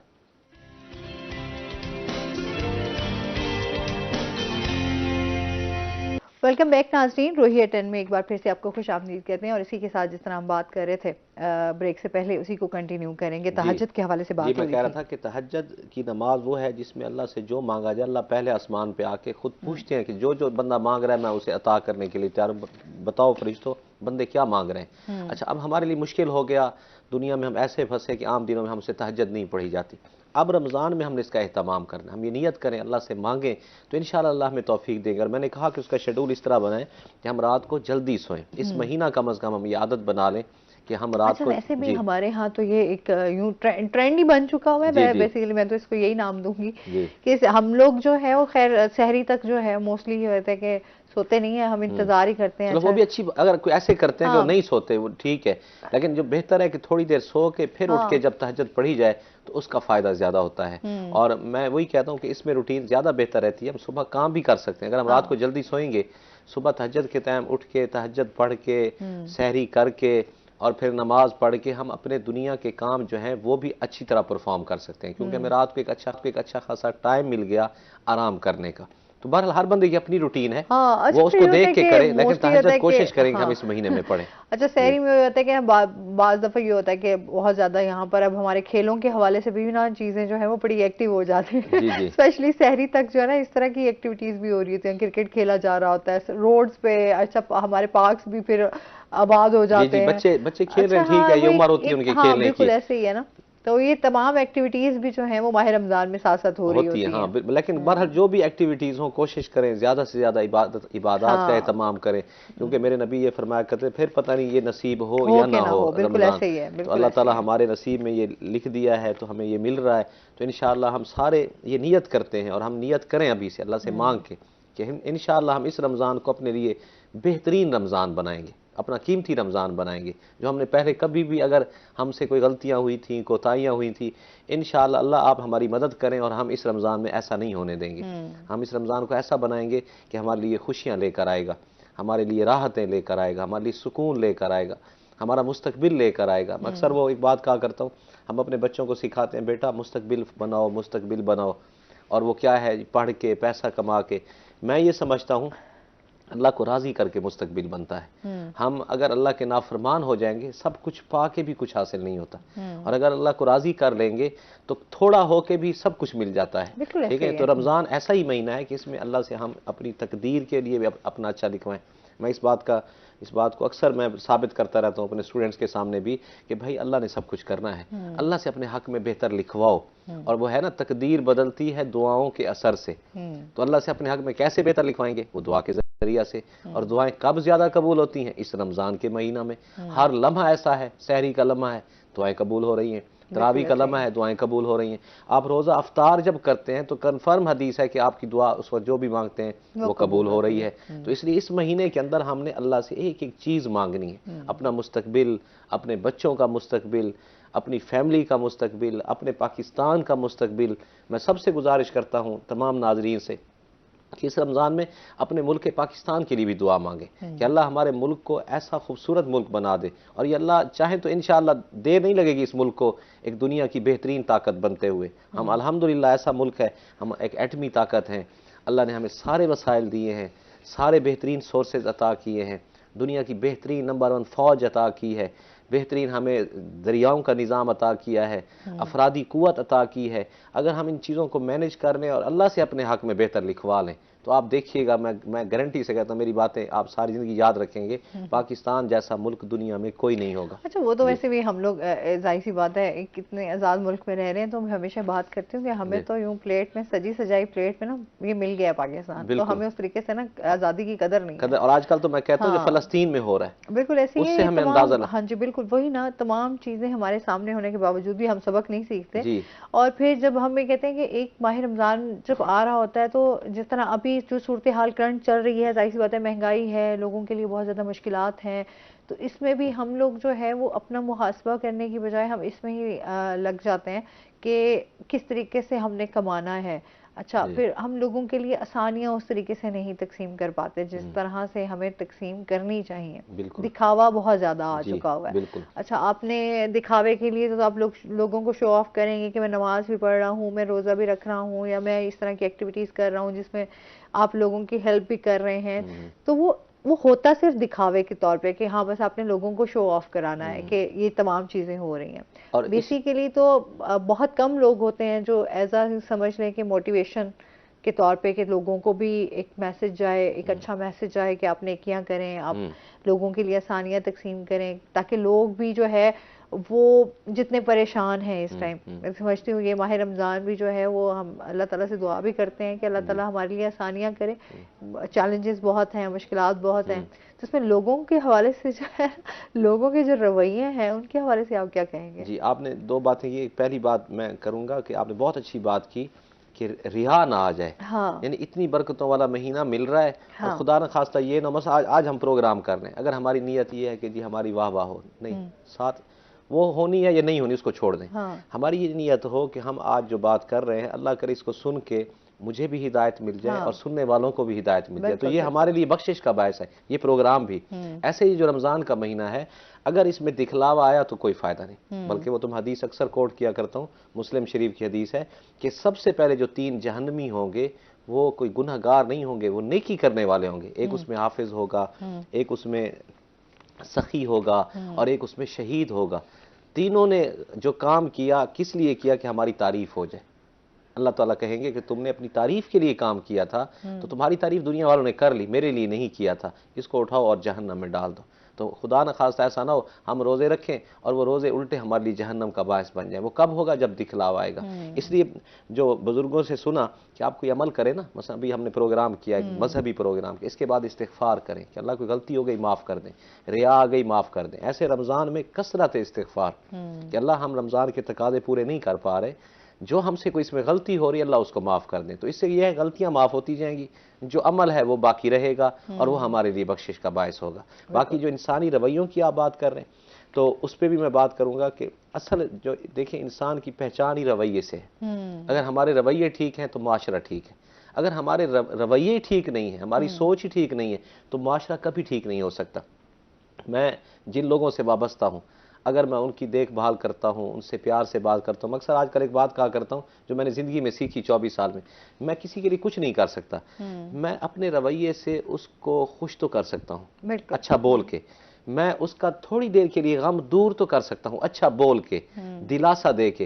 लेकिन अफसोसनाक अमर यह है कि आज मुसलमानों के पास ये चीज़ मुफ्त थी जो हम दे सकते थे, पैसे नहीं लगते इस पे, हम ये भी नहीं देना चाहते। कहते हैं ना किसी की तरफ आप मुस्कुरा कर भी देखते हैं ना तो वो भी सदका जारी है। बिल्कुल सदका है। मैंने कहा ना, दिलासा देना, किसी से अच्छी बात करना, किसी का दुख बांटना, किसी की खुशी में शरीक होना, दिल से शरीक होना, ठीक है, किसी को अच्छी बात बताना, किसी को सीधी राह दिखाना, किसी को गलत राह से रोकना, किसी को जो है ना सही सिमत बताना, किसी की जो है ना वो दिल आजारी से बचना, ये सारे वो रवैये हैं, ठीक है ना। किसी की गीबत से बचना, किसी पे बहतान ना लगाना, किसी को गाली ना देना, किसी पे गुस्सा ना करना, ये सारे वो इंसानी रवैये हैं जो माशरे को हसीन बनाते हैं, खूबसूरत बनाते हैं। मुल्क पाकिस्तान इसी से खूबसूरत बनेगा, हमारे घर इसी से खूबसूरत बनेंगे, हमारे इदारे इसी से खूबसूरत बनेंगे। बिल्कुल ऐसे ही है जी। और इसके साथ ही मजीद भी आपसे जानेंगे, हम इसके साथ जो है नाते रसूल मकबूल सल्लल्लाहु अलैहि वसल्लम सुनेंगे। बिस्मिल्लाह। सुभान अल्लाह, माशाल्लाह, जज़ाकल्लाह, बहुत शुक्रिया। और इसके साथ ही नाज़रीन अभी हमने जाना है ब्रेक पे, हमारे साथ रहिएगा।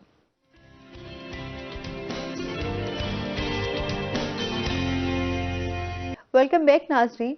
और इसके साथ ही जी रमज़ान के हवाले से बात हो रही है। रमज़ान के महीने का जो है एहतराम बहुत ज़्यादा ज़रूरी है, मैं समझती हूँ उसके एहतराम का भी ख्याल रखना चाहिए।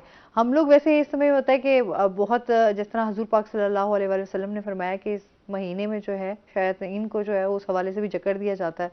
और एक तो इस महीने की ख़ास बरकत भी यही है कि इसमें बहुत ज़्यादा आप जितने इस्तग़फ़ार करेंगे, जितनी इबादत करेंगे, अल्लाह ताला आपको जो है वो बड़े गौर से सुनता भी है। जी जिस बिल्कुल। तरह आप भी बता रहे थे कि दुआएं जो हैं वो बड़ी कबूल होती हैं, जी, स्पेशली बिल्कुल। इफ्तार के वक्त। तो एक चीज़ आपके लिए है ना कि जैसे ही रोज़ा खोलने के लिए आप बैठते हैं, इफ्तार के वक्त आपकी दुआ फौरन कबूल होती है। बिल्कुल अच्छा, अल्लाह के जी। साथ कनेक्शन भी तभी आपका मजबूत होता है हाँ, जब आप दुआ मांगते हैं। दुआ मांगते हैं। दुआ बल्कि वो कुरान की एक आयत है ना, रब्बुकुम उदऊनी अस्तजिब लकुम इन्नल्लज़ीना यस्तकबिरूना अन इबादती सयदखुलूना जहन्नम दाखिरीन। अल्लाह फरमाते हैं जब तुम मुझसे मांगते हो मैं तुम्हारी दुआ सुनता हूँ, कबूल करता हूँ, और जब मुझसे नहीं मांगते तो मैं इस पे नाराज़ होकर तुम्हें जहन्नम में दाखिल करूँगा। एक और जगह पे फरमाया व इदा साला का इबादी अन्नी फ़इन्नी करीब उजीब दावत दाई इज़ा दान। जब बंदा मुझसे सवाल करता है मैं उसके करीब होता हूँ और मैं उसकी पुकार का जवाब देता हूँ। यानी जब अल्लाह से आप हम कलाम होंगे तो वो दुआ के ज़रिया से होंगे। और मैं ये समझता हूँ ये रमज़ानुल मुबारक ऐसे है, मैं उसकी छोटी सी मिसाल देता हूँ। हम कहीं कीचड़ में गिर जाएं और हम पे सारे कपड़ों पे जिस्म पे कीचड़ लग जाए और वहाँ कोई आसपास कोई ऐसी जगह ना हो जिससे हम अपने कपड़े धो सकें, अपने जिस्म को धो सकें, तो हम कितने परेशान होंगे। और अचानक ही हमें कोई ऐसी जगह मिल जाए जहाँ से हमें सफाई का इंतज़ाम भी हो जाए, हमें नया लिबास भी मिल जाए, तो हमारी खुशी की जो कैफियत है वो हम बयान नहीं कर सकते। तो मैं समझता हूँ जब पूरी ज़िंदगी हम गुनाहों के जो कीचड़ में लथपथ हैं, ठीक है ना, अब हमें वो खुशी की नवीद मिल रही है, हमें वो मौका मिल रहा है कि हम अपने इन गुनाहों को इस रमज़ान मुबारक के ज़रिए से धो डालें और एक खूबसूरत लिबास पहनकर, नेकी का लिबास पहनकर अपने अल्लाह की बारगाह में हाजिर हों। और मैं ईमानदारी से कहता हूँ हम रमज़ान से एक दिन पहले ये नियत करके दो रकात सलात तौबा पढ़ें अल्लाह से, और अल्लाह से अपनी माफ़ी मांगें और इस नियत के साथ पढ़ें कि अल्लाह आइंदा गुनाह नहीं करूँगा। तो मैं हकीकतन कहता हूँ हमारे सारे गुनाह माफ़ हो जाएंगे और रमज़ान में जब हम अपने अल्लाह के हुजूर खड़े होंगे हम बिल्कुल साफ़ सुथरे होकर खड़े होंगे। और फिर जब नेकियां करेंगे वो सिर्फ नेकियां होंगी, गुनाह हमारे पीछे ख़त्म हो गए। अक्सर वो एक आयत कोट किया करता हूँ, अल्लाह ताला तो इतने मेहरबान हैं, वो फरमाते हैं कि इल्ला मन ताबा व आमना व आमिल अमलन सालिहा फ़उलाइका युबद्दिलुल्लाहु सय्यिआतिहिम हसनात। अल्लाह फरमाते हैं जब बंदा अपने गुनाहों पे तौबा करता है ना, मसलन आज हम तौबा करते हैं, रमज़ान के पहले दिन तौबा करते हैं, मेरे खाते में अगर 1 करोड़ गुनाह है, मिसाल मैं दे रहा हूँ, 1 अरब गुनाह है, अल्लाह फरमाते हैं सारे मिटा के उतनी नेकियां लिखवा दूंगा तुम्हारे खाते में। कान अल्लाह गफूर रहीम, अल्लाह फरमाते हैं क्योंकि मैं गफूर हूँ, मैं रहीम हूँ, मैं बख्शने वाला हूँ, उसके खजाने में कोई मैं कमी खुद नहीं। भी अभी कुरान पाक तर्जुमे से पढ़ती हूँ ना, तो मुझे हर आयत में जब पढ़ रही होती हूँ उसका जो तर्जुमा पढ़ती हूँ तो मुझे इतना सुकून मिलता है कि हर आयत में जो है वो कहीं ना कहीं बहुत बार ये जिक्र हुआ है कि अल्लाह गफूर रहीम है, और अल्लाह का बार बार ये जिक्र हुआ है कि आप अल्लाह बख्शने वाला मेहरबान है। मतलब मैंने इसको इतना जब पढ़ती हूँ तो मुझे सुकून होता है कि हम जितना एक सोचते हैं ना कि अल्लाह का, एक जाहिर सी बात है अल्लाह जब्बार है, और उसके साथ साथ जाहिर सी बात है अगर हम उसकी तरफ नहीं जाएंगे तो कहीं ना कहीं तो हमें फिर सजा भी हमारे लिए है।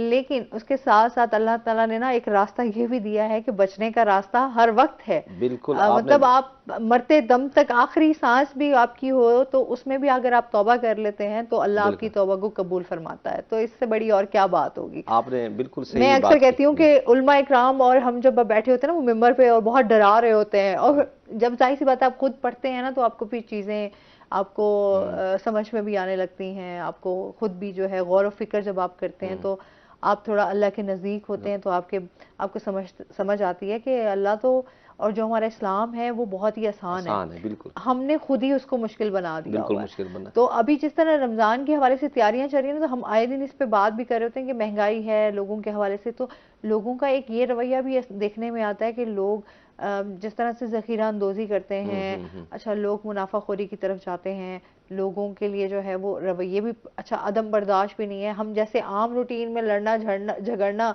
हमारा एक और बनी हुई है, रूटीन बनी हुई है, अच्छा रोड पे जा रहे हैं तो गुस्सा तो फिर है। तो हर बंदे के साइकोलॉजिकल इश्यूज भी हैं। इस हवाले से आप क्या कहना चाहेंगे, हमारा इस्लाम क्या कहता है, रमज़ान हमें क्या सिखाता है? देखिए रमज़ान में तो पहला सबक ही यही है कि बर्दाश्त। रोज़े में हम जो भूख प्यास बर्दाश्त कर रहे होते हैं तो हमें हर चीज़ को बर्दाश्त करना सीखना है, गुस्से को भी काबू करना है। हमने लोगों के गलत रवैयों का मस्बत तरीके से जवाब देना है। ऐसे जैसे आपने कहा कि महंगाई एक्स्ट्रा ऑर्डिनरी महंगाई कर दी जाती है, लोग ज़ख़ीरा कर लेते हैं, चीज़ें ज़्यादा मुनाफा कमाते हैं, इस चीज़ से भी अवॉइड करना चाहिए। कोशिश करें, जैसे देखें गैर मुस्लिम जो है ना वो अपने जो उनके मजहबी त्यौहार हैं उस पर लोगों के लिए वो उल्टा चीज़ों में आसानी करते हैं, सस्ती करते हैं।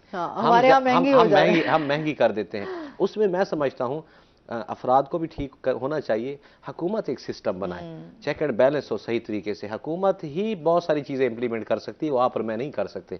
अगर हुकूमत सख्ती से नोटिस लेगी और एक चीज़ को वो उस पर अमल दरामद कराएगी तो इंशाअल्लाह गरीबों को भी उसमें सहूलत हासिल होगी। ऐसे ही एक बात आप शुरू में अभी कह रही थी, वो बहुत अच्छी बात कर रही थी, मैं उस पर बात करना चाह रहा था।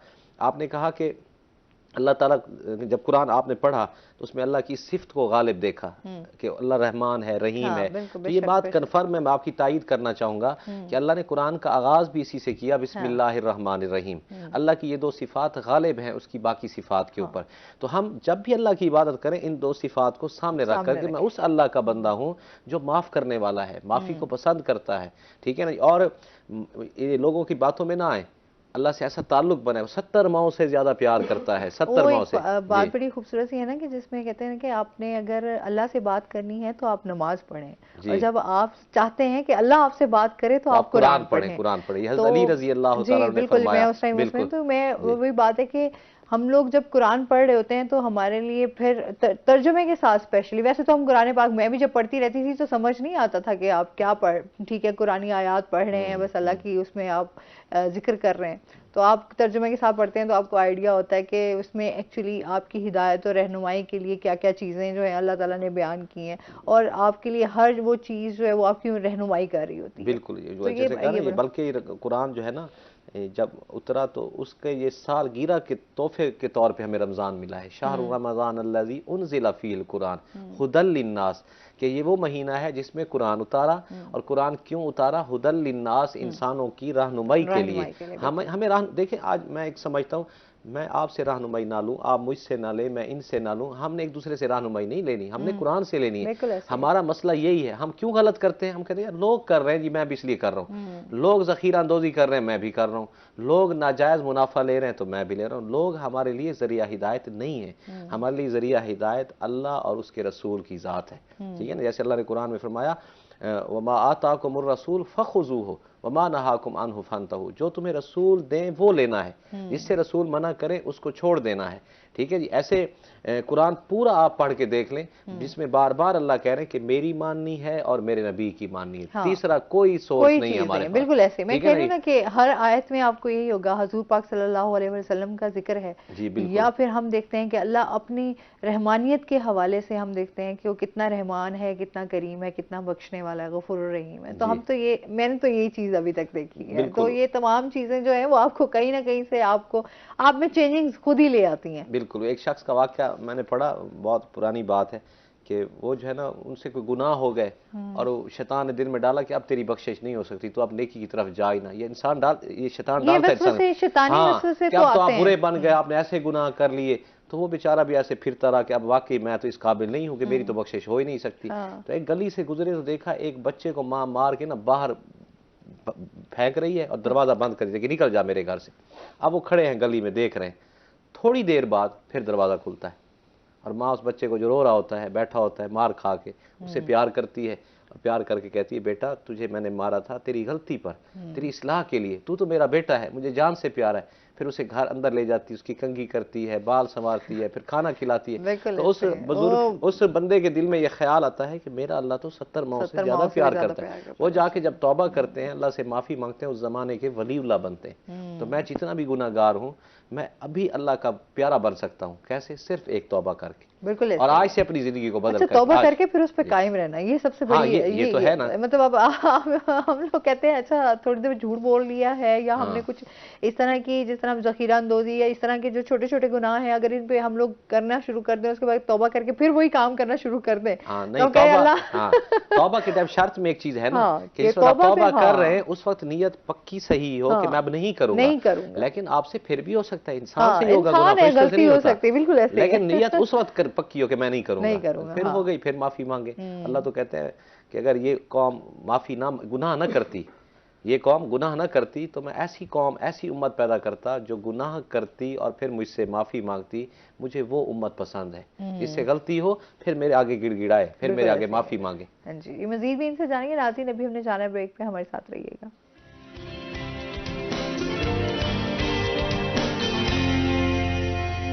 वेलकम बैक नाज़रीन। अच्छा, इसके साथ साथ जिस तरह से मैं पहले भी आपसे बात कर रही थी कि कोई ख़ास इबादत जो हैं या ख़ास फ़ज़ाइल जो हैं, थोड़े से उस हवाले से भी बताइएगा हमारे नाज़रीन को जी, मैं क्या उसमें करना चाहिए। ख़ास तौर पे ये करूँगा कि रोज़े के तकाज़े पूरे करके जो इबादत में सबसे अहम इबादत है, एक तो 5 नमाज़ें हमने पूरी पढ़नी है और कोशिश करें उनकी सुन्नतें, नवाफ़िल इस महीने में पढ़ें, क्योंकि एक-एक सुन्नत का आपको फ़राइज़ के बराबर सवाब मिल रहा है। एक-एक आपको फ़र्ज़ का 70 के बराबर सवाब मिल रहा है। तो इसलिए जो इबादत नमाज़ पहली है वो पूरी करनी है। फिर तरावी के बारे में मैं हदीस सुना दूँ कि जिसने पूरा महीना नमाज़ तरावी मुकम्मल पढ़ी, एहतमाम के साथ पूरा कुरान सुना, 2 फ़ायदे हुए। एक तो उसके जितने गुनाह अल्लाह वो माफ़ कर देते हैं। दूसरा, जिस दिन ख़त्म कुरान होता है, हदीस के अल्फाज हैं कि आप जो अल्लाह से मांगते हैं अल्लाह वो चीज़ अता कर देते हैं। इसलिए तरावी का एहतमाम। तीसरी चीज़ मैं ये कहता हूँ कि इसमें कसरत से कुरान पढ़ें और दुरूद पाक पढ़ें। ये 2 वो इबादत हैं।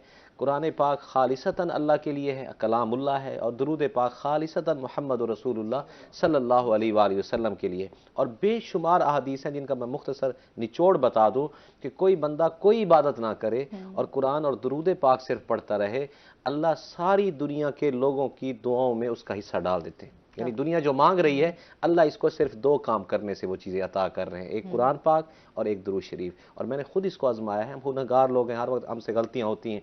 तो अब जैसे हदीस में है कि गुनाह से दिल पे जंग लगते हैं, तो फिर साहबा ने कहा जंग उतरता कैसे है?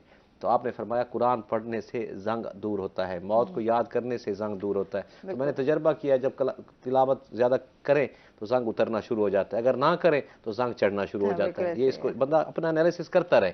मेरे नबी ने फरमाया अपना एनालिसिस करो, देखो कौन सी चीज़ तुम पे जंग डाल रही है, कौन सी चीज़ तुम्हें अल्लाह के करीब कर रही है। तो मैंने ये देखा है कि दुरूद पाक कसरत से पढ़ने से और कुरान पाक कसरत से पढ़ने से बंदा अल्लाह के करीब होता है। और रमज़ान में इसका मैं कहता हूँ सबसे ज़्यादा एहतमाम करें और कोशिश करें लोगों के काम भी ज़्यादा आए रमज़ान में। ये ना हो कि हम अपने मफादात को देखें, लोगों के ज़्यादा काम है, ताकि क्योंकि वो है ना, दर्द दिल के वास्ते पैदा किया इंसान को, वरना ताअत के लिए कुछ कम न थे करोबियाँ। हमने सिर्फ तरावियाँ नहीं पढ़नी, हमने सिर्फ अपने लिए कुरान नहीं पढ़ना, हमने किसी के लिए खैर का ज़रिया बनना है, किसी के साथ भलाई करनी है। इसलिए इस महीने को शहरुल मवासात कहा गया, हमदर्दी और गम गुसारी का महीना कहा गया। इसमें हमारी हमदर्दी लोगों के साथ ज़्यादा हो, जिससे आपकी लड़ाई है उसे माफ़ कर दें, जिस पे गुस्सा है गुस्सा छोड़ दें, दरगुजर कर दें और भलाई ज़्यादा करें अपने तमाम वाबस्ता लोगों के साथ, अपनी फैमिली के साथ, अपने आसपास हमसायों के साथ।